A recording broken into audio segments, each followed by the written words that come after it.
A gente vai falar com o Caio hoje. A gente vai falar sobre a dor lombar na fisioterapia com a MTC. Quem acompanha a live, né, já sabe que eu estudei com ele. Ele já tem especialização em fisioterapia. Então a gente vai meio que unir os nossos conhecimentos aí, nossa prática clínica, para conversar com vocês. Passando para lembrar que segunda-feira, né, inicia a série 20, são as 20 aulas que eu preparei para vocês, às 8 horas da manhã, no YouTube, tá bom? Eu vou mandar um e-mail no sábado explicando tudo bonitinho, mas na segunda a gente já inicia, beleza? E agora eu vou chamar o meninão, vamos lá.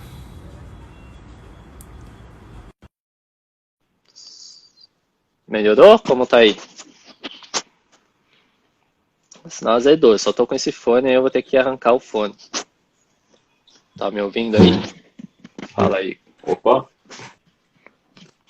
Tá tranquilo? Tudo bem? Me ouvindo? Responde aí pra gente dar início aí se o áudio tá ok. Tá me ouvindo? Eu tô te ouvindo. Beleza. Suavão. Vamos lá. Só deixar aqui. Bem, vamos dar início aí para uma live aí. Você quer se apresentar de novo? Acho que é bom se apresentar de novo, Caio. O pessoal que Melhor, né? não acompanhou aí, não sabe quem é você. Só dá uma pincelada rápido. Tá. Bom, pessoal, tudo bem? Sou o Caio, sou fisioterapeuta. Minha especialização é com fisioterapia musculoesquelética e também fisioterapia no esporte, tá? Atuo nessa área aí já faz uns 10 anos. E praticamente aí minha parte clínica é com base sempre na ortopedia, no esporte, e também uso algumas técnicas da medicina tradicional chinesa para tratar os meus pacientes, né? Já é. Beleza? Tranquilo. Só vamos já dar início. Quem tiver pergunta sobre dor lombar, já vai enviando para mim. Eu tô com o WhatsApp e o Telegram aberto aqui. Quem tiver dúvida já vai me enviando. Então já vamos começar. Já vamos falar para não perder tempo. Quais são os casos que mais aparecem na tua mão, Caio? Atendimento, assim. Então, praticamente os casos que aparecem mais são pacientes com lombalgia, com dor na lombar, né? Principalmente agora nessa fase de isolamento, que as pessoas ficam muito tempo em casa, muito tempo sentado, trabalhando, com home office, então aparecem ainda mais. E pacientes que eu tenho na clínica me mandam mensagem falando, Caio, eu tô com dor na lombar, mesmo a gente mandando exercícios para ele fazer, né? Porque mandou uma listinha de exercícios quando foi essa fase da pandemia, essa fase do isolamento, a gente mandou exercícios para ele fazer em casa, exercícios para eles fazerem em casa, e mesmo com os exercícios ainda sente um pouco da dor, porque eles às vezes não respeitam, né?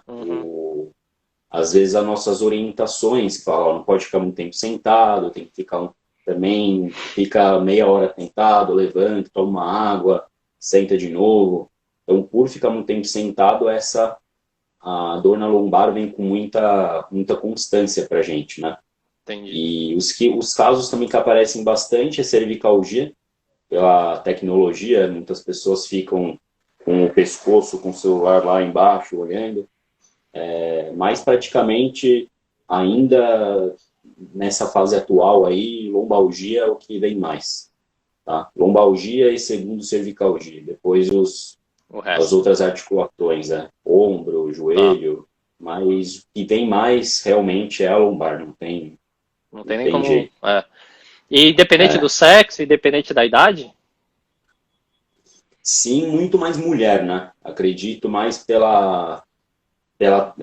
acho que tem da parte de frouxidão ligamentar, mulher tem mais frouxidão ligamentar, tem menos tensão, por a região pélvica ser diferente do homem, então acaba tendo muito mais em mulheres do que homens, né? E cervicalgia, como eu falei, está vindo bastante agora também, mais em adolescentes, né? Lombalgia e cervicalgia em adolescentes. por ficar um tempo parado, sentado no computador, não é nem estudando, é mais essa inovação tecnológica, né? Sim, Que acaba deixando as tensões mais agudas, assim, né? entendi. E aí, quando chega Que é pra o que acontece ti, mais. que geralmente tu faz quando chega pra ti? Na primeira sessão, por exemplo. Qual é a tua abordagem, vai? Os pacientes da lombar, né? Os pacientes de Isso. lombar, você está Vamos. dizendo? Isso. Tá. A primeira coisa que eu faço, né, se esse paciente realmente está agudo, se está em uma fase muito aguda, ele chega para mim travado, fala assim, cara, eu tô com muita dor, tô com muito desconforto. Então a primeira coisa que a gente faz é tentar aliviar essa dor desse paciente, tá? Então com técnicas analgésicas, então aparelho, ultrassom, laser, Uhum. liberação muscular, até mesmo uma sessão de acupuntura para aliviar essa dor aguda dele. Daí podemos fazer isso, às vezes em uma sessão, daí na segunda aí ele vem no dia seguinte ainda com dor, a gente pode repetir o mesmo processo, usando outras técnicas de terapia manual, né? Daí depois a gente avalia, para realmente descobrir a origem dessa dor. É extremamente importante, né? Porque às vezes ele vem com um diagnóstico médico de chega lá e escreve hérnia de disco. Tá, hernia de disco, mas tem várias razões por esse paciente ter hernia de disco, Sim, né? sim. Então, como eu falei, nas primeiras sessões, se tivesse a fase muito aguda, a gente tenta aliviar essa dor, aí depois a gente vai avaliar para saber o porquê que ele teve essa hernia de disco, porquê que ele teve essa degeneração discal, tá? E pode ser por N motivos, Uhum. questões mecânicas, né? Uhum. Então tem que avaliar, fazer uma avaliação muito, muito boa, tá? Como eu já tinha falado na live anterior. E essa avaliação vai ter testes ortopédicos, que são os famosos testes irritativos. E, na minha opinião, que é o melhor de todos, uma boa avaliação mecânica, para realmente descobrir o que está disfuncional nesse corpo, o que não está funcionando direito, para ele ter essa dor na lombar. Tá? Uhum. Então, primeiro de tudo, né? Então, a gente tem que descobrir a origem da dor. E às vezes também, como eu falei, pode ser a causa mecânica, tá? Pode ser também por ele ficar muito tempo sentado numa mesma posição, uma má postura, que não deixa de ser a causa mecânica, Sim. tá? Por ele ficar muito tempo sentado, então o quadril não vai mexer direito, lombar acaba sobrecarregando, tá? E as famosas questões emocionais também, né? Uhum. Então, tem que fazer a avaliação para saber realmente a origem da dor, o que está levando esse paciente até a dor, né? Tá. Então, Geralmente é bem travado pra ti, o cara não consegue, né? A pessoa não consegue nem andar. O que você faz aí nessa hora?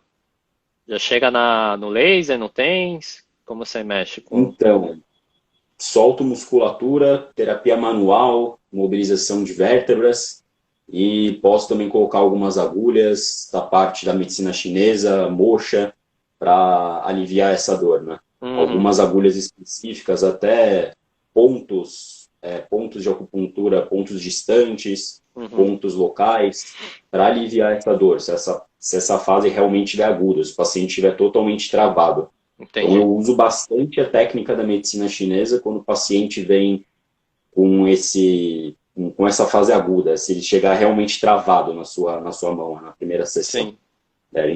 Eu uso muito a técnica da medicina chinesa para isso. E as famosas liberações musculares também, mobilização articular, que é o Maitland lá, que é a Hum. mobilização das vértebras, grau 1, para não sentir tanta dor, vai sempre no limiar da dor do paciente, né? Entendi. Ah, Mas então, teoricamente, agulhamento seco, todas essas ferramentas tu usa também, ou não? uso bastante também. Agulhamento seco, mas para soltar a musculatura, aquela musculatura que está muito tensa, musculatura que tem ponto gatilho, né? Uhum. Então eu uso bastante para ajudar a soltar a musculatura. Se eu vejo que eu não consigo liberar a musculatura com a minha mão, às vezes o paciente, quando eu aperto, sente muita dor, então o agulhamento seco é bem-vindo, porque só vai agulhar lá, pegou o ponto, o paciente às vezes pode sentir um pouco de desconforto no momento da picada, lá da agulhada, mas depois não vai sentir mais. Uhum. A liberação muscular, dependendo do limiar da dor dele, vai sentir muito desconforto, né? Sim. Então, às vezes, dependendo do caso, se o paciente não aguentar fazer a liberação muscular, a gente coloca a agulha para ter um conforto melhor para o paciente. E gosto bastante também das ventosas, né? Uhum. Para, às vezes, soltar essa musculatura. Que às vezes ele fala assim, pô, mas a agulha, não me dou bem com a agulha. Então, às Sim, sim. vezes, soltar a musculatura. Se ele não aguentar com a mão, coloca a ventosa, para quê? Para soltar aquele músculo, para jogar mais energia para aquele local, para circular mais sangue para aquele local. O mesmo princípio e o mesmo objetivo de uma liberação muscular, por exemplo. Bacana. Você chega a usar sangria também, se o paciente gosta de agulha, assim? Já teve caso, assim, ou não? Uso, uso bastante sangria, principalmente para tensões musculares com muita tensão. Então, às vezes está com muita tensão na lombar, eu vejo que realmente aquela parte da lombar não está com muita energia, não está com muita circulação energética.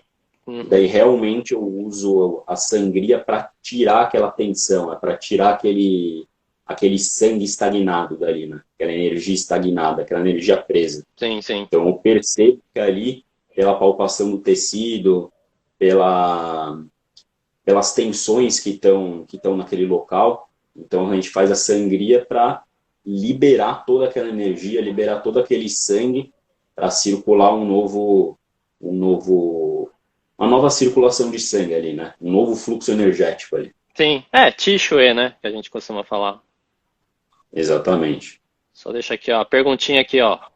Ventosa tem contraindicação? Tem contraindicação, sim, principalmente para infecções, né? Para não. O paciente está às vezes, uma ferida aberta ali.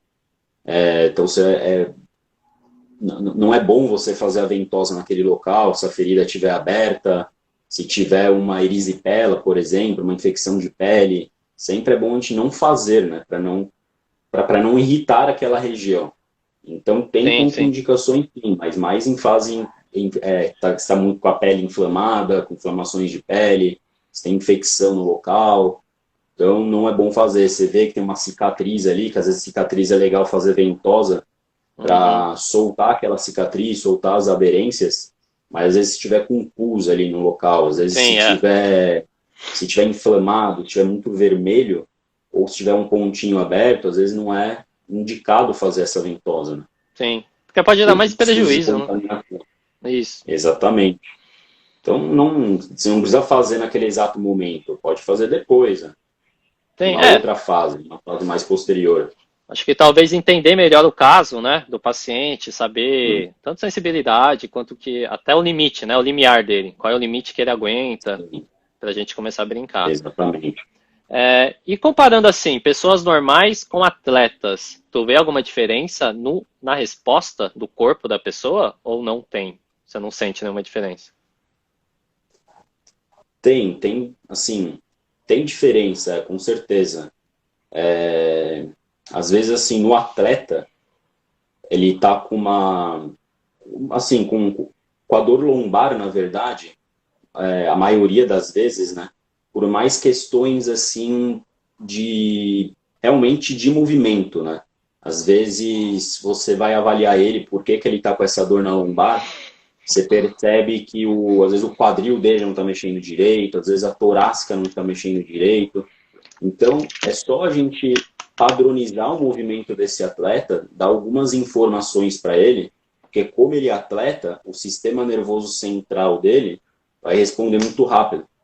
Então, é só a gente dar uma padronização de movimento para esse atleta, tá? Com algumas com indicações, com orientações fisioterapêuticas, orientações de profissionais, educador físico, todos os profissionais que mexem com esporte, Uhum. com certeza essa recuperação vai ser mais rápida, né? Isso falando de lombar, tá? Essas dores mais crônicas, vamos dizer assim, Sim, né?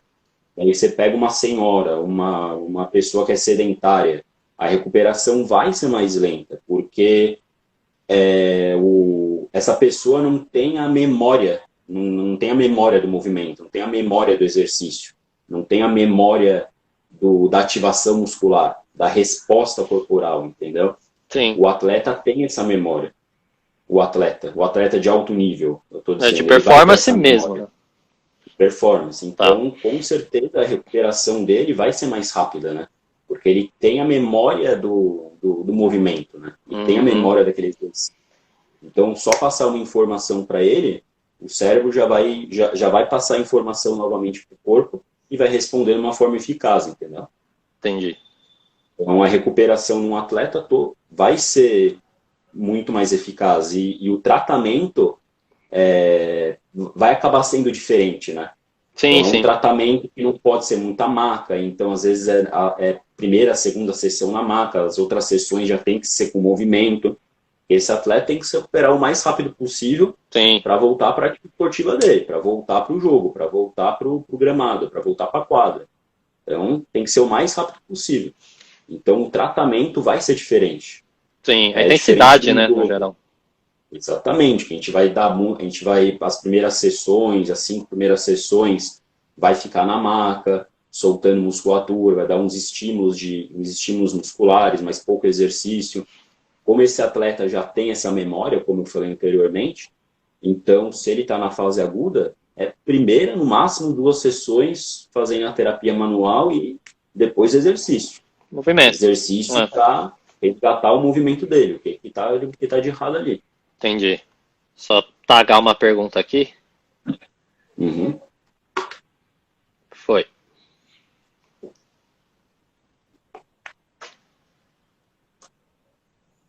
Então, qual o melhor liberação miofascial ou ventosa ou manual, né? Ventosa ou manual? Não tem melhor, como eu falei, não tem melhor nem pior, né? Vai depender muito dos pacientes, de paciente para paciente, vai depender. Então, às vezes esse paciente é muito sensível ao toque, você aperta ali, você solta, aponta o gatilho, ou você vai fazer deslizamento com a mão, você gera muita tensão muscular ali, ele vai sentir um desconforto. Então, às vezes você usa a ventosa, mas não a ventosa arrastando, porque arrastando ele vai sentir mais dor do que fazer com a mão. Sim. Então, às vezes você sente umas tensões ali, só coloca a ventosa, deixa lá para soltar a musculatura. Ou, como eu falei, dry needling, para soltar a musculatura também, para soltar aquele ponto gatilho. Porque às vezes o paciente vai ter a dor ali, naquele ponto, se você apertar. Às vezes vai sentir muita dor, né? Então, depende muito de paciente. Você vai saber na hora o que é melhor para ele. Não tem melhor nem pior, né? Cada paciente vai responder diferente a um tipo de conduta, a um tipo de tratamento, né? Sim. Então, não tem melhor e pior. É um mix mesmo. Tem que avaliar certinho, saber, né, qual é o esqueminha pra gente mexer. Uhum. Calma aí que essa pergunta do Andrews aqui eu respondo depois. Só vou tagar mais uma para não perder a meada aqui. Essa pergunta é boa. Tagado.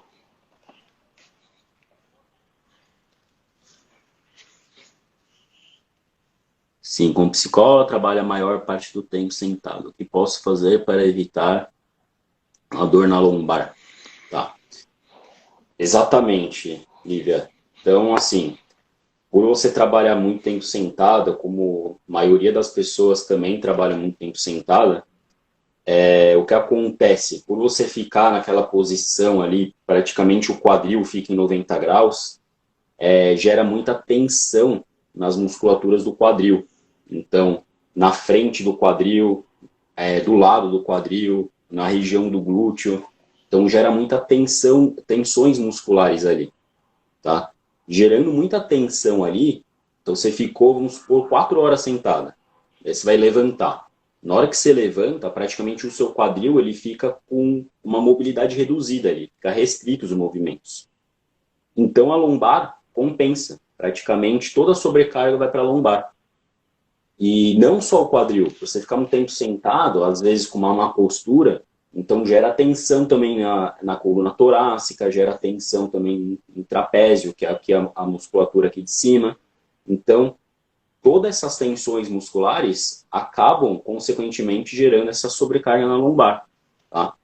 Então, o que a gente tem que fazer, você falou, para aliviar essas dores, tá? Soltar a musculatura. Então, como a gente solta essa musculatura? Pega uma bolinha, por exemplo, de tênis, vamos soltar a musculatura do glúteo. Então, senta lá na bolinha, relaxa, solta a musculatura lá do glúteo, passa para o outro glúteo, no glúteo direito, depois vai para o glúteo esquerdo, tá?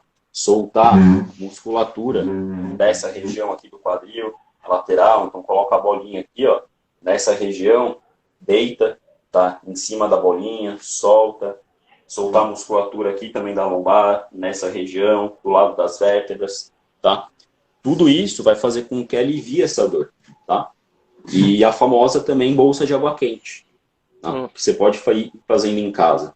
E a bolsa de água quente, faz a bolsa de água quente antes e soltar essas musculaturas. Isso faz diariamente. Não é assim, tô com dor, eu vou soltar. Tentar fazer diariamente. E não ficar muito tempo sentada também, né? Então, você fica aí, vamos por 6 horas, 7 horas trabalhando. Procura sempre de 40 em 40 minutos, levantar, vai tomar uma água, vai no banheiro, volta. Vê se não for fazer nada, mas tem que levantar um pouquinho, andar um pouco, mexer o corpo. O corpo humano foi feito para se movimentar, tá? Para mexer.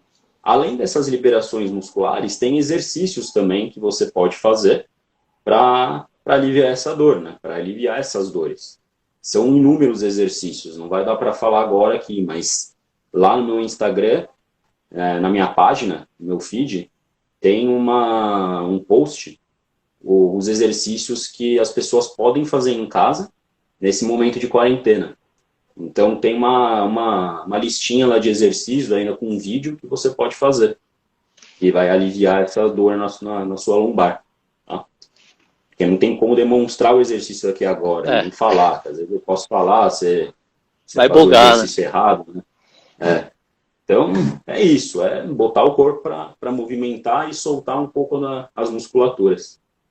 Beleza, Lívia? Respondido aí? Deu para entender, Lívia? Bora. Boa. Só vou responder aqui a pergunta do... Sempre esqueço o nome, calma aí. Desceu, subiu. Do Andrews aqui. Não sei se é Andrew ou Andrews. Em que momento a medicina oriental e a ocidental se convergem? Na verdade, aí eu vou dar minha opinião, tá? Mas só acrescenta aí. Como funciona? Geralmente, quando tu vai fazer a avaliação, né, quando tu tem o conhecimento... Andrews, foi mal, perdão. Geralmente, quando tu tem o conhecimento das duas visões, geralmente a gente já faz na avaliação essa visão de integração. Quais são as visões de integração? O primeiro ponto que o Caio já falou é da questão emocional mental. Tá? Então, todas as questões emocionais e mentais que a pessoa esteja tendo, né, na vida dela, na vida pessoal, na vida profissional, no geral, isso vai interferir diretamente no corpo dela. Então, imagina que assim, o teu corpo é uma esponja. Então, tudo que tiver ao lado de líquido, do lado dessa esponja, essa esponja vai esponjar. Então, ela vai puxar para dentro dela. Tua mente, né, o teu corpo, a tua mente, ela é uma esponja. Então, não importa, se eu vier aqui, eu não, né? Mas, por exemplo, se os seus pais brigarem com você sem motivo aparente, sem motivo racional, tu vai sentir essa briga, tu vai sentir essa emoção mais de tristeza, de angústia. Você vai se perguntar, pô, mas por que os caras estão brigando comigo? É isso que o teu corpo ele vai fazer. Então, teoricamente, o teu corpo é uma esponja, tu vai esponjar um padrão emocional, mental externo, e você vai esponjar isso. Então, todo padrão emocional e mental, o teu corpo ele vai esponjar para dentro dele. E é esse que inicia as dores físicas, tá? Aí, mas vamos com calma, vocês não vão bugar. Então, você pensa assim, ó. Tá, beleza. Então, eu passo um estresse no trânsito, eu vou tensionar? Sim, você vai se tensionar. Mas qual é o limite da tua tensão? Esse limite depende para cada pessoa. Por exemplo, tem gente que é estressada, em 2 buzinadas do carro de trás, o cara já fica putaço da vida. Mas tem gente que demora 10 buzinadas do carro de trás para o cara falar, pô, agora o cara tá me enchendo o saco, entendeu? Então, esse limite, essa sensibilidade depende de cada pessoa. E é aí que a junção, né, da medicina oriental com a medicina convencional, né, com a medicina ocidental, a gente vai lá e faz essa avaliação para saber em que momento incomodou ele, né? Entender qual foi o padrão emocional, qual a emoção que afetou ele primeiro, quando foi que afetou ele, quanto tempo isso já está incomodando ele, e aí a gente começa a tratar, tá? Acho que eu não sei se tem alguém que assistiu a live de segunda, que eu falei da lombar também. A questão da emoção, ela tá ligada com 3 itens, tá? De cara, assim, que a gente vai avaliar de cara, né?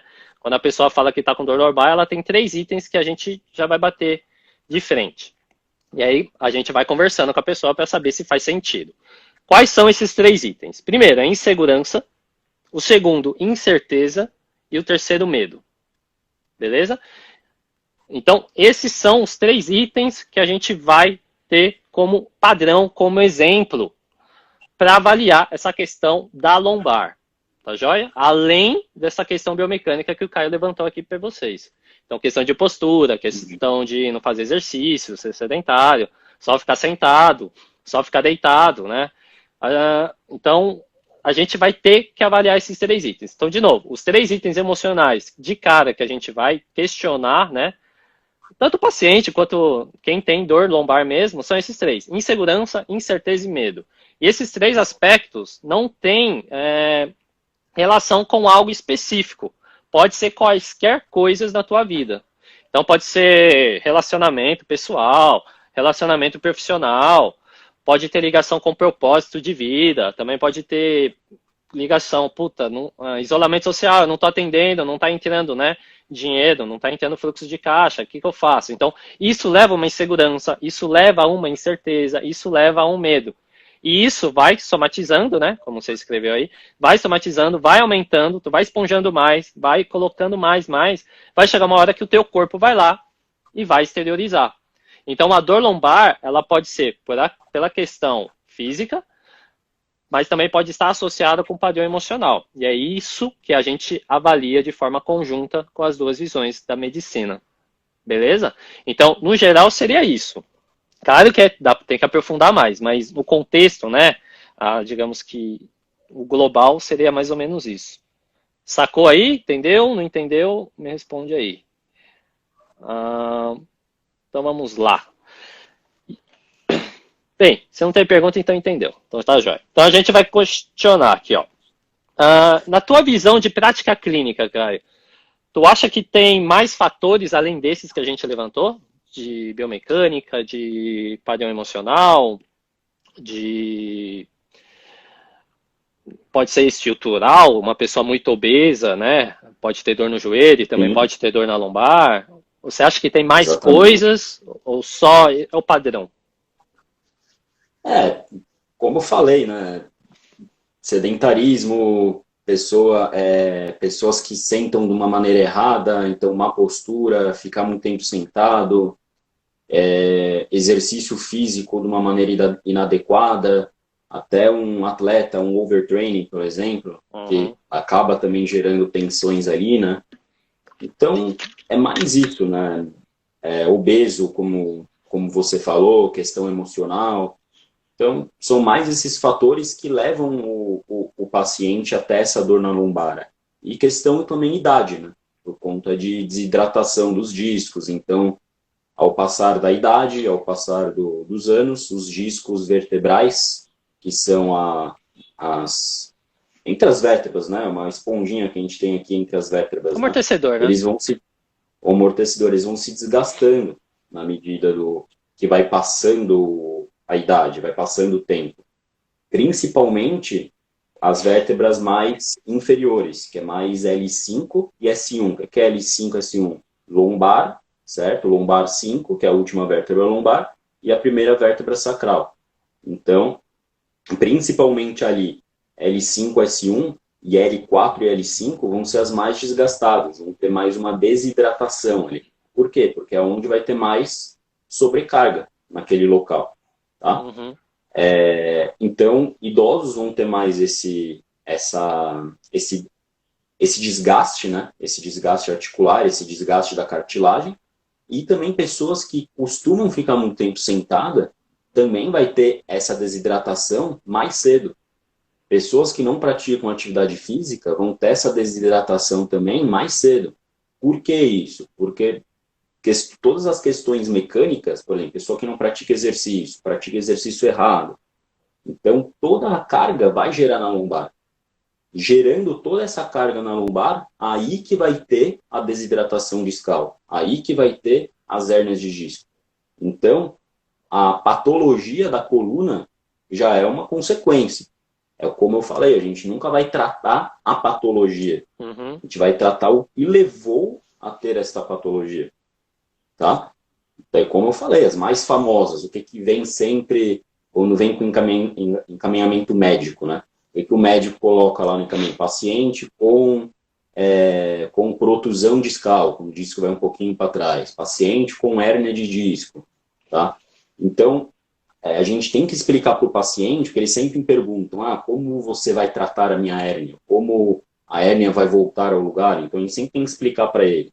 A gente não vai tratar a hérnia dele. A gente vai tratar o que levou a ele ter a hérnia. A gente não vai tratar diretamente a vértebra ali. A gente vai tratar o corpo dele. A gente vai dar movimento para o corpo dele para tirar a sobrecarga da lombar, para não continuar dando aquela sobrecarga. Está sobrecarregando ali. Uhum. Para ter uma hérnia, para o disco ir para trás, o disco sair do local dele, quer dizer que teve uma sobrecarga ali. Entendi. Então a gente tem que tirar essa sobrecarga.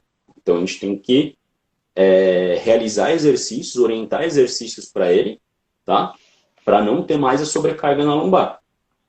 Saquei. Não mais isso.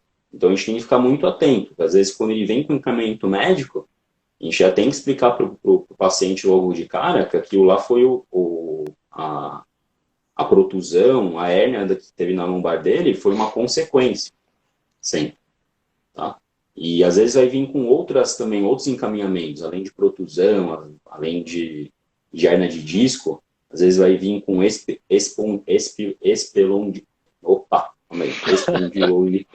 espondilolistese. Tá? O que é espondilolistese? Quando tem o escorregamento das vértebras. Tá? Então tem uma vértebra em cima da outra, tá? Elas ficam como se fosse uma pirâmide, assim, as vértebras, né? E a espondilolistese é quando tem um escorregamento de uma vértebra em cima da outra. Uhum. É quando uma vértebra ela faz esse movimento aqui, ó. E por que isso dá? É realmente por toda a sobrecarga que age ali na coluna. Principalmente na lombar a gente tem espondilolistese. Tá? Principalmente lá em L4, L5, sempre vai ir para anterior. E por que tem isso? Porque aquela região está sendo sobrecarregada. Uhum. Entendeu? Por quê? Porque está gerando muita tensão ali. E em atletas, falando de atletas, quem tem mais essa patologia do escorregamento de vértebras é mais pacientes, por exemplo, de atletismo, que tem principalmente salto em altura, né? Que faz movimento muito com a coluna, então acaba gerando essa sobrecarga, tá? Pacientes de tênis, que tem muita torção do tronco, tá? E outros atletas também que vão acabar sobrecarregando essa região. Tá? Entendi. Então, qual o tratamento para esse? Tirar aquela sobrecarga daquele local. E tomar cuidado com aqueles exercícios que sobrecarreguem aquela região lombar. Entendeu? Então, por exemplo, como eu falei, a espondilolistese é quando tem o escorregamento da vértebra. Uhum. A vértebra vai para o interior. Certo? Então, se você fizer fazer um exercício que estenda o tronco desse paciente, numa fase aguda, vai piorar essa dor. Porque a vértebra vai mais para frente ainda. Uhum. Vai ter o escorregamento dela e vai mais para frente ainda. Então, essa dor pode piorar. Então, quando vem com esse encaminhamento médico, como eu falei, o que a gente tem que prestar atenção são nas contraindicações. Porque praticamente o tratamento de qualquer patologia na lombar é você avaliar e saber o que está levando essa sobrecarga. Fim de papo, é isso. Tá? Mas a gente tem que ter, dependendo da patologia, a gente tem que ter na mente algumas contraindicações que a gente vai dar para esse paciente. Então, a vértebra está para anterior, então a gente não vai poder estender. Se tem uma protusão discal, o disco indo para trás, pela mecânica do movimento, se você flexionar o tronco, o disco vai mais para trás ainda. Uhum. Então, pode ser que piore ali. Então, essa produção discal, se ficar fazendo muita flexão de tronco, ou seja, ficar fazendo abdominal, esse disco pode herniar. Daí virar uma hernia de disco, pinçar o nervo e piorar a dor. Aí tem dois problemas aí, né? Exatamente. Tá. Então, as patologias da lombar, o que a gente tem que ficar atento não é assim, o que fazer com isso? O que eu posso fazer de exercício? Não. Se você descobre o que levou esse paciente até essa sobrecarga, matou. Você vai tratar ele. Você vai conseguir tratar esse paciente. O que a gente tem que ficar atento são só o quê? As contraindicações. O que a gente não pode fazer com esse paciente que tenha determinada patologia. Entendi. Entendeu? Disco, espondilolistese, uma fratura, por exemplo, de vértebra. Então, a gente tem que ficar atento mais a isso. Tá, joia. Entendi. Tá? Mais nas contraindicações. Beleza. Deu para entender? Todo mundo aí? Responde aí. Perguntinha aqui, ó. Alongamento seria uma boa para prevenção? Então, alongamento não previne lesão, tá? Como eu falei, a prevenção, a gente vai... Sempre eu repito, mas assim, como a gente vai saber pro paciente o que vai prevenir a dor dele? Avaliando. Cada paciente vai ter exercícios específicos para você passar para prevenir essa dor, tá? O alongamento, ele pode ser um exercício indicado para esse paciente, para que ele não tenha dor, para que essa dor não evolua, para que ele não tenha dor na lombar? Pode ser um indicativo, mas vai de paciente para paciente, tá? Falar que alongamento previne lesão, falar que alongamento vai fazer com que você não tenha dor, vai falar assim, alongamento vai aliviar a minha dor, é mentira. Vai de paciente para paciente. Às vezes, eu avalio esse paciente, pela avaliação, eu vejo se eu alongar esse paciente, essa musculatura, a dor vai piorar. Por quê? Porque às vezes ele pode ter uma lesão nervosa associada. Ele pode ter, por exemplo, um pinçamento no nervo ali, teve uma protusão discal e pinçou um pouco o nervo. Se esse paciente está com irradiação, eu não vou poder alongar, porque vai estressar mais o nervo, tá? Estressando mais o nervo, pode ser que piore essa dor. Então, falei, vai de paciente para paciente. Não dá para a gente falar assim, alongamento é bom para prevenir lesão? Depende, entendeu? Depende, assim. Você perguntar para mim, fazer uma pergunta de alongamento previne lesão? Não. Falo que não. É o conjunto que vai prevenir a lesão. Só o alongamento, se esse cara só faz o alongamento, não vai prevenir lesão. Sim. Não existe. Tá? E depende muito, e também tem duas diferenças, né? Tem tipos de alongamento. Tem um alongamento dinâmico e um alongamento estático. Sempre uma preparação de movimento, para você aquecer o corpo desse cliente, desse atleta, se você for fazer algum alongamento, sempre é bom fazer um alongamento dinâmico. Por quê? O alongamento dinâmico, além de jogar mais sangue para a região, de circular mais sangue para a região, vai também trabalhar com a mobilidade articular ali. Porque você está alongando. O que é um alongamento dinâmico? Por exemplo, você alonga, segura uns 3 segundinhos no local, no lugar, depois volta no ponto inicial. Alonga de novo, volta no ponto inicial. Alonga de novo, vai no ponto inicial. Esse é um alongamento dinâmico. O alongamento estático é aquele que você fica parado e segura lá de 30 a 40 segundos. Fica lá segurando. Tá? Se você fizer isso antes de uma atividade física, o risco de gerar lesão é maior. Muito maior. Por quê? Porque o corpo dessa pessoa está acostumado a um tipo de tensão. Está acostumado aqui. Você vai lá, se alonga. Alongou. Você praticamente relaxou essa musculatura e deu um estado de tensão para o músculo que ele não está acostumado a trabalhar. E daí você vai lá, põe ele para atividade física. O risco de lesionar é maior. Por quê? Porque você relaxou a musculatura. Você não estimulou ela. Quando você faz um alongamento dinâmico, você faz isso e volta. Isso e volta. Isso faz circular mais sangue na região, tá? E faz com que o corpo, a articulação, se movimente. Então, um atleta vai ter mais, vamos dizer assim, performance, mais mobilidade para a sua parte esportiva. Ele vai ter, o corpo dele vai funcionar melhor. Quando você faz um alongamento dinâmico, o músculo vai trabalhar de uma forma melhor, a articulação vai trabalhar de uma forma melhor, os músculos vão ativar, vão se contrair de uma forma melhor, entendeu? Então, se for pensar em alongamento antes de uma atividade, para ajudar a prevenir uma lesão, para ele aquecer, é sempre bom fazer o quê? O alongamento dinâmico. Tá? Daí, depois da atividade, se quiser falar para o cara dar uma alongadinha, aquele alongamento estático, daí sem problema, pode alongar. Tá? Mas sempre antes da atividade, nunca fazer o estático, porque pode ser pior. Mas a pergunta inicial aí, falaram alongamento previne a lesão? Eu falo não. A resposta é não. Depois de todas essas explicações que eu dei. Beleza. Só deixa eu ver aqui. Que eu passei a pergunta. O fisioterapeuta oriental, ele tem um pouco de psicólogo, então, identificando esses quadros emocionais e tratando, né, nos aspecto físico. Funciona assim, ó. Na escola oriental, a gente aprende, né, a filosofia oriental, que é aquela parada que, acho que eu vou dar um exemplo mais fácil. Você já deve ter visto vários provérbios chineses, né? Cada provérbio chinês, ele tem um significado.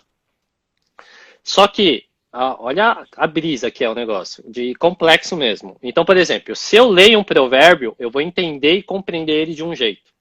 Se você for ler esse mesmo provérbio, tu vai compreender de um outro jeito. Isso que a gente dá o nome de filosofia oriental. Então, acho que nem é fisioterapeuta que fala, né? Mas o profissional que foi estudar medicina chinesa mesmo, na China, ele tem esse conhecimento de filosofia oriental. Deveria ter, né? Porque a maioria não tem. Já aqui, quem estuda a medicina chinesa no Brasil, ele não tem essa visão, tá?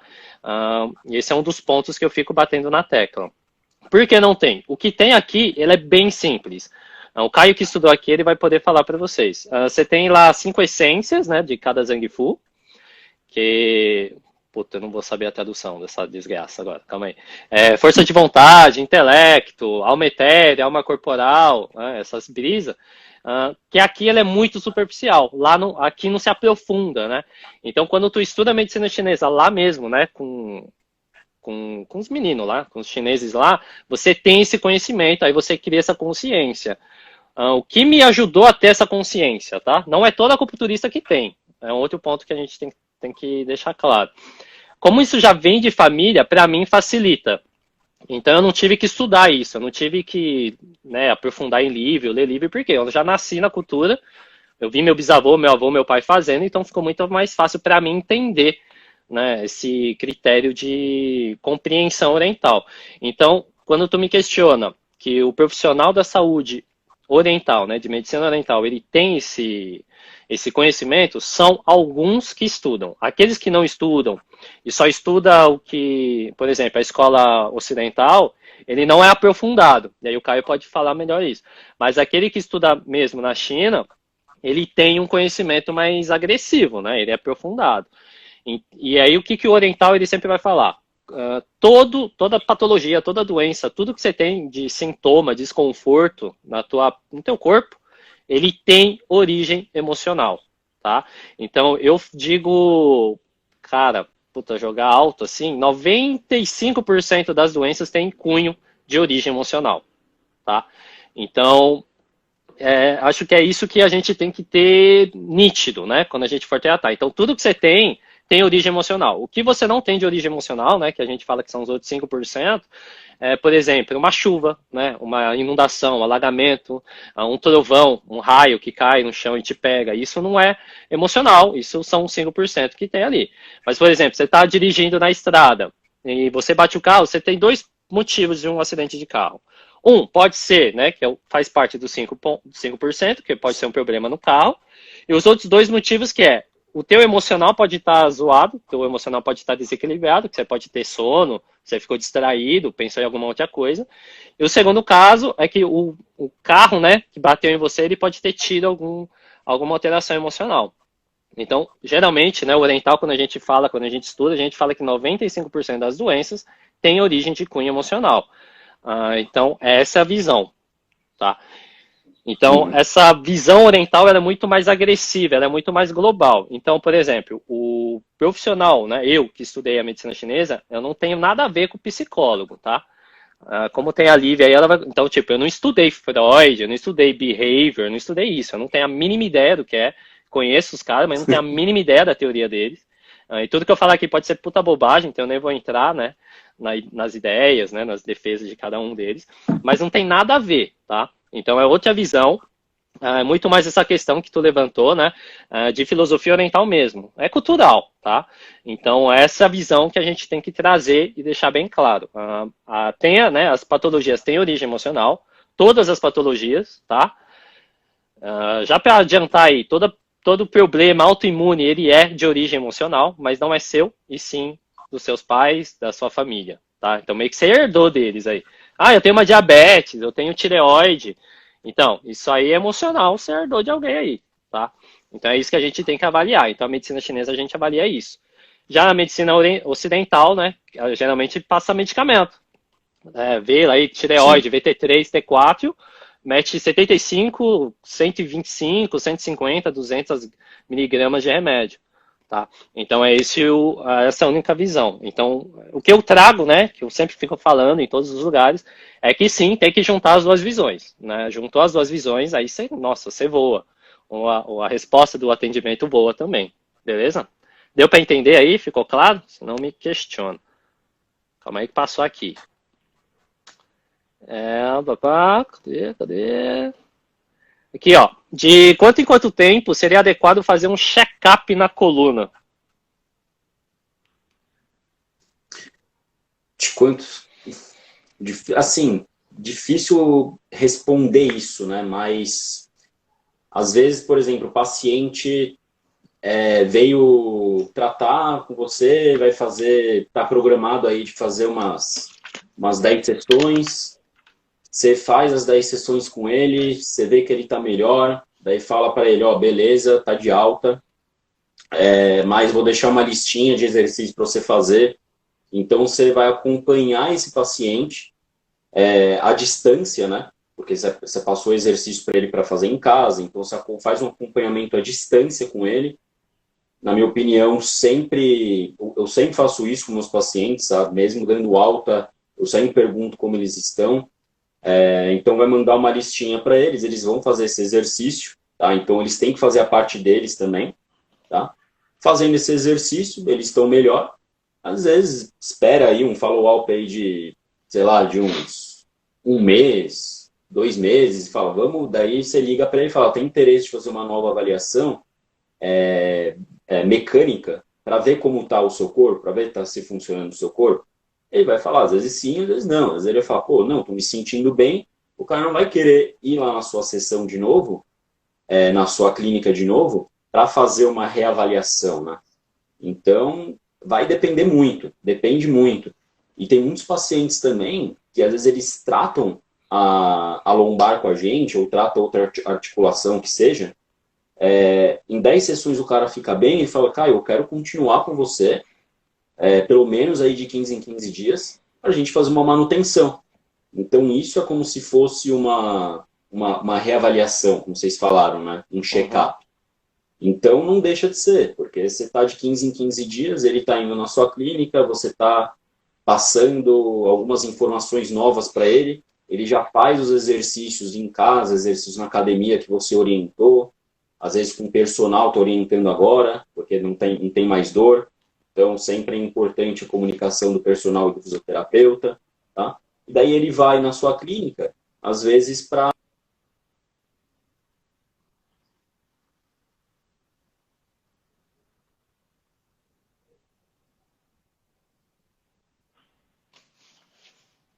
exercícios específicos, principalmente de controle motor para ele, tá? O que seria controle motor? Exercícios que necessitam muito mais do sistema nervoso central para você realizar o movimento.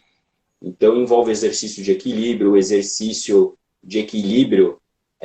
associando com ativação muscular, associando com força, tá? Então, é muito importante esse acompanhamento do paciente, mesmo quando você dá alta para ele. Mas não tem um período específico que esse paciente pode fazer tipo um check-up. Vai depende se o paciente quer.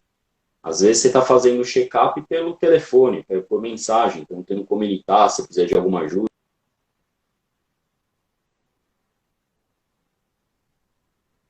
Deu para entender? Entendi. Calma aí que deu umas cortadas aí na tua conexão. Opa. Mas deu para ouvir tudo que eu falei? Deu umas cortadas. Agora tá tá uns delayzinho, né? Mas deu pra entender, deu pra entender. Deu para entender? Deu mesmo? Responde aí. Eu anotei, né? Então, beleza. Deixa o pessoal responder. Joia. Não, entenderam. Estão falando que sim. Então, tranquilo. O YouTube, Beleza. ele é Kim Saúde, tá? Eu escrevi aí, como é chinês, né? Vai que vocês escrevem errado, mas é Kim Saúde. Mas tranquilo. Rapaz, falta mais 10 minutinhos. Só vou encerrar com mais uma pergunta. E aí a gente já dá. Quem tem pergunta já vai mandando aí. Se tiver pergunta, senão eu faço uma aqui. Boa. Então, beleza. Não, tranquilo. Cadê? Vamos lá. Para dicas e sugestões finais, você tem alguma aí? Para atendimento no geral, para quem tem dor lombar, ou para quem tem paciente que tenha, né, referência de dor lombar, para deixar aí para o pessoal?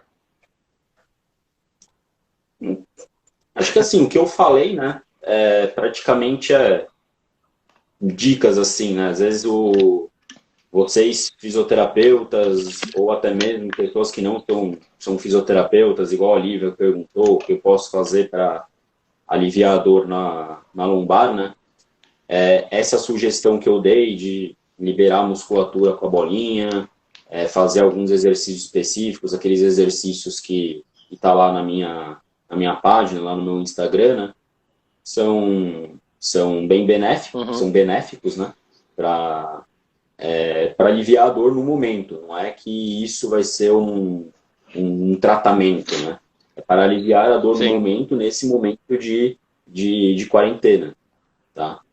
E para os fisioterapeutas, como eu falei anteriormente, né, uma dica, uma sugestão: avaliem bem os seus pacientes para realmente descobrir a origem da dor e fazer um bom tratamento, né? Uma boa avaliação, consequentemente, vai gerar um bom prognóstico para esse paciente, tá?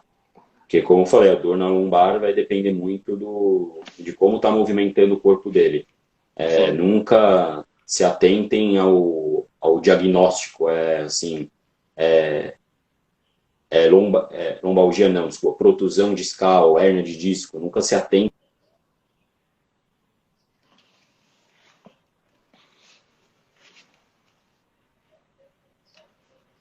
É a causa.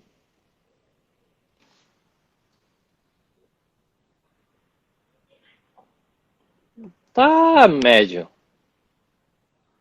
Não, mas é para entender. É avaliar. Você tem que avaliar e procurar a causa do que está acontecendo. Padrão. Nossa, agora bugou. Agora travou. Vamos ver se ele volta, né? Voltou. Voltou? Voltou. Beleza. Mas já vou... Deu pra... o que eu falei por último? Ou Deu. Deu? Agora eu vou deixar na tua mão, hein? Tem duas perguntas aqui, ó, pra você encerrar. Escolhe uma e responde. Beleza. Aí. Tá. Qual que é a pergunta? Tem que fazer para ter consciência corporal, e a segunda, se o travesseiro pode refletir na dor lombar, né? Um travesseiro errado para questão de ombro e pescoço. Tá. Dá para responder as duas aí? Vai fechar 5 minutos. Responde aí as duas em 5 minutos. Tá. O que fazer para ter uma consciência corporal, né? Isso. Basta a gente preparar o nosso corpo para ter uma consciência boa, né? Uma boa consciência do corpo. Para você ter uma boa consciência corporal, a gente precisamos trabalhar bastante também o sistema nervoso central junto, a cabeça junto.